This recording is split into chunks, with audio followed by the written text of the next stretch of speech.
मर्यादा पुरुषोत्तम में दो शब्दों का इस्तेमाल हुआ है, एक मर्यादा और दूसरा पुरुषोत्तम।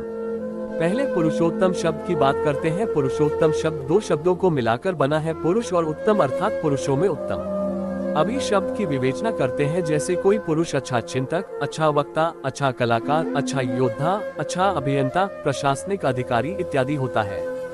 ये सभी विभिन्न क्षमताएं हैं। जब किसी पुरुष में ये क्षमताएं बाकियों से ज्यादा होती है तथा सबसे उत्तम होती है तो वह पुरुष पुरुषोत्तम कहा जाता है।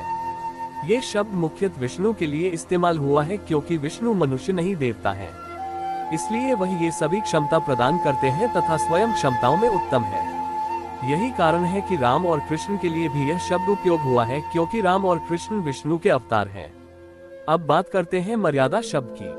त्रेता युग से पहले विवाह नहीं होते थे, अति होते भी थे तो वह कम होते थे।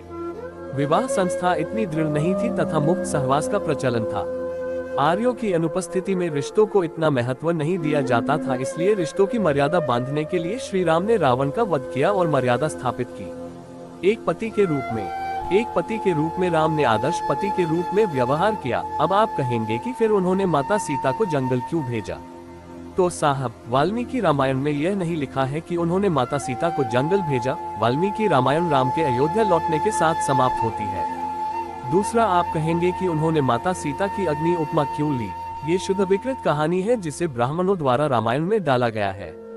कुछ तर्क लगाने से आप आसानी से समझ सकते हैं कि यह शुद्ध विकृति है। मेरा मतलब है कि एक व्यक्ति जो खुद धरती के राजा दशरथ का बड़ा बेटा है, जो अकेले कई तरह के जीत सकता है, जिसने शक्तिशाली शिव धनुष को तोड़ दिया, वह त्रिलोक तक यात्रा करेगा, सबसे शक्तिशाली राजा पराक्रमी दशानन रावण से लड़े, उसे मारे और जब उसकी पत्नी आएगी तो वह कहेगा, प्रिय मैं आपको स्वीकार नहीं कर सकता, आपको अपनी शुद्धता का परीक्षण देना होगा। ये वास्तव में अजीब लगता है। यदि उसकी इतनी संकीर्ण सोच होती तो वह अपने शत्रु के भाई के लिए एक पूरा स्वर्णिम साम्राज्य वापस नहीं करता। वह अपने सुखों के लिए लंका की महिलाओं का इस्तेमाल कर सकता था, लेकिन वह सर्वोच्च नैतिकता का व्यक्ति था, यहाँ तक कि नैतिकता भी उसे नमन करती थी। राज्य में आने वाले बाबर, गजनवी, शेरशाह, खिलजी आदि ने यहाँ महिलाओं से लूटपाट और बलात्कार किया। राम उस कतार में नहीं थे। जब रावण की बहन शूर्पणखा राम से मिलने आए और उससे शादी करने की इच्छा जताई, तो वह बेहद खूबसूरत महिलाओं के गेटअप में थी। अगर राम सीता माता के प्रति वफादार नहीं होते तो वह उससे शादी कर सकती थी और उसके बिना 14 साल का वनवास हो सकता था। कोई भी समस्या, लेकिन समस्या ये थी कि वह उच्चतम नैतिकता का आदमी था जहां कोई भी इंसान नहीं पहुंच सकता। उन्होंने अकेले ही हर उस व्यक्ति को पराजित किया जिसने उसे अपनी पत्नी से अलग कर दिया। पुत्र के रूप में वह कभी नहीं जानता था कि उसके पिता ने अपनी सौतेली माँ से किए गए 3 वादों के बारे में। अब अपने आप पर विचार करें। मान ले कि आप अपने राज्य के प्रधानमंत्री बनने जा रहे हैं।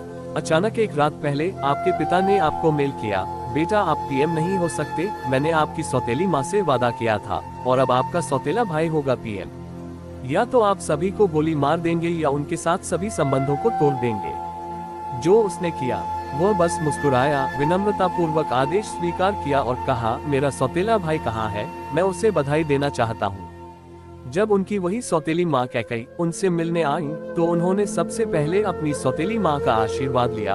अपनी माँ से भी पहले, क्या आप मुझे दिल की ऐसी पवित्रता का एक और उदाहरण दे सकते हैं?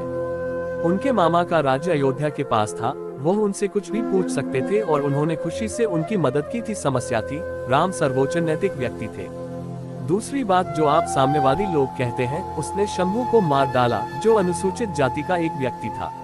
उन्होंने उन फलों को खाया जो पहले से ही शबरी द्वारा खाए गए थे। अनुसूचित जाति की एक महिला और उनके एक मित्र निषादराज थे, जो आज की जाति व्यवस्था के अनुसार एससी थे। और तीसरा उदाहरण है, उन्होंने संत वाल्मीकि का आशीर्वाद लिया। अब संत वाल्मीकि जी भी एससी समुदाय से हैं नहीं। उन्होंने कभी किसी के साथ कोई अन्याय नहीं किया। जाति व्यवस्था उस समय कभी अस्तित्व में नहीं थी, लेकिन चूंकि यह एजेंडा में फिट नहीं है, इसलिए लोग इसे स्वीकार नहीं करेंगे। भाई के रूप में जब भरत उनसे मिलने आ रहे थे तो राम के छोटे भाई लक्ष्मण ने कहा कि भरत सेना के साथ आपको मारने आ रहे हैं, चलो हम मारने से पहले भरत को मार दें। राम स्थिति का फायदा उठा सकते थे और लक्ष्मण पर इसका दोष लगा सकते थे, लेकिन उन्होंने शांति से कहा, मुझे पता है कि भारत वह ऐसा कभी नहीं करेगा। जब लक्ष्मण अपनी सांसें गिन रहे थे तब मेघनाथ ने उन्हें बेहोश कर दिया और इस बात की कोई उम्मीद नहीं थी कि हनुमान जी संजीवनी बूटी के साथ वापस आएंगे। उन्होंने शपथ ली कि मैं अपनी यौगिक ऊर्जा के साथ मर जाऊंगा, अगर लक्ष्मण आज मर जाते हैं तो मैं अयोध्या नहीं लौटूंगा। लक्ष्मण, यह उसकी नैतिकता थी। क्या आप भी आधे हैं? दुश्मन के रूप में उन्होंने अपने शत्रु के साथ नैतिकता के नियमों का भी पालन किया। उन्होंने युद्ध के पहले दिन रावण को हराया, लेकिन चूंकि रावण हथियार कम था, इसलिए उसने उसे जीवित छोड़ दिया। वह रावण के दरबार में शांति के दूत के रूप में अंधा को भेजते हैं। यहाँ उन्होंने नैतिकता का पालन किया। उसके पास बेहद खतरनाक हथियार थे, लेकिन उसने कभी उनका इस्तेमाल नहीं किया और साधारण हथियारों से लड़ा, क्योंकि वह सर्वोच्च नैतिकता का आदमी था। जब लक्ष्मण ने इंद्रमित्र पर ब्रह्मास्त्र का उपयोग करने की अनुमति मांगी तो उसने लक्ष्मण के अनुरोध को अस्वीकार कर दिया।